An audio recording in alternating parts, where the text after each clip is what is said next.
So this video is all about my PC setup reveal. So recently, I just, build a new PC setup. Did you know, guys, na if you have something new, if you bought something that is, that you really dreamed of, yeah, it will definitely make you feel so inspired every day.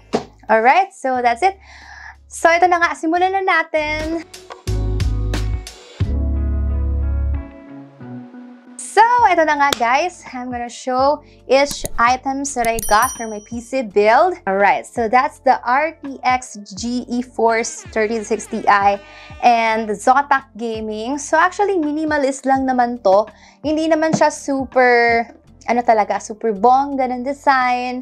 So, ganyan lang siya. Probably, mas marami pang magandang aesthetic dito, but we're not for the aesthetic. We're for the performance. So 3060 Ti.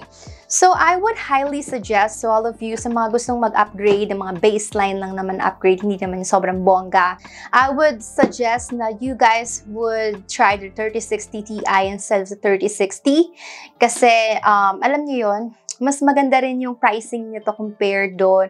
So medyo may differences sa pricing, but the performance, ay nako, sulit na to guys. And if you're thinking na kung meron kayong sobrang budget na you would settle for 3070, I would suggest na wag na lang. So kung baseline lang naman performance na gusto ninyo, 3060 Ti would be a good option for you. And if you wanted to upgrade, maybe just go for the 3080 na. Yun.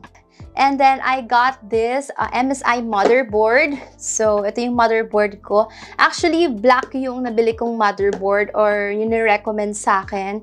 So, this is a Pro B550MP Gen 3. Of course, yung ating processor, the RYZEN 7 5000 series processor.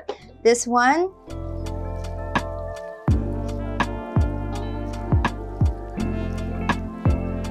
So I just got my 2 previous RAM from my old one.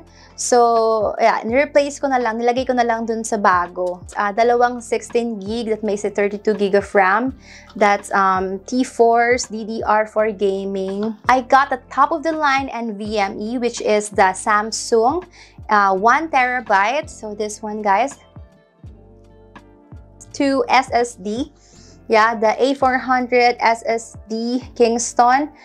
This one is 500 gig and then the other one is 1 terabyte. Actually, yung mga SSD and NVMe, mas mahaba yung lifespan niya compare natin sa HDDs kasi usually yung HDD manual na may disk sa loob. So if something happens there, wala na. Sayang yung files nyo. My power supply, make it yours. Yeah, this is my 750 230 volts power supply. So I suggest you guys should have a good power supply according to all the specs that you have just bought. ID cooling, Dashflow 240 white basics. So yeah, this one is ID cooling. Ito yung tinatawag na AIO or yung air cooling. So yeah. You know what, guys? Color really matters. Kasi minsan mas mas mahal talaga yung mga ganitong color like white, pink. Oh my God, that's really pricey. So probably makakabili kayo ng mga ganito na mas mababang price or it depends sa brand. So, ayan. Alam kong curious na kayo at this point kung nakamagkano ba ako all in all. Ayan. But probably you have a guess already. Okay, so let's do a little game here. Guess my budget. Alright, are you ready? Okay. A, 60K. B, almost 70K. Or C, higher than 70K.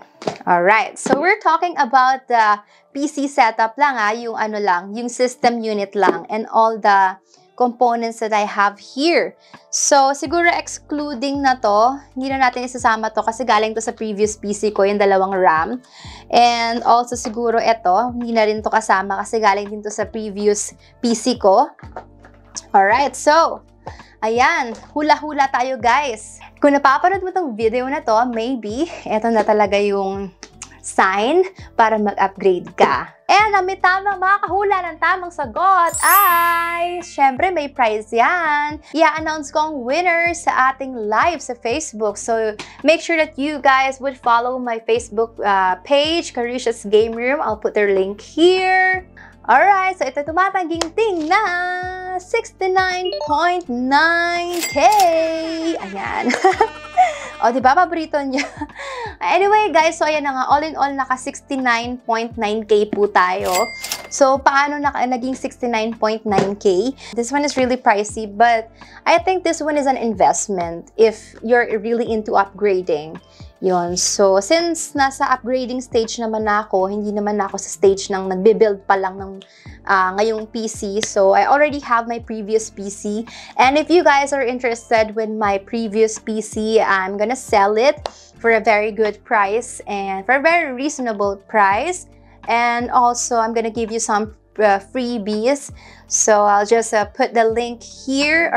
For the next video, I will be showing you all the, the PC build na talaga natin, yung lahat-lahat ng preview ng build natin, and also the performance of my system unit. So, performance sa gaming, performance sa streaming, and also performance sa video editing. So, it's gonna be a bit long video because marami tayong tatalakayan na specs doon. Thank you so much! See you on my next video, and please don't forget to like and subscribe on my YouTube channel for more reviews on the gaming peripherals and streaming tips and maybe fashion or beauty. So we're all into that. Alright, don't forget to follow me also on my social media channels. Bye guys!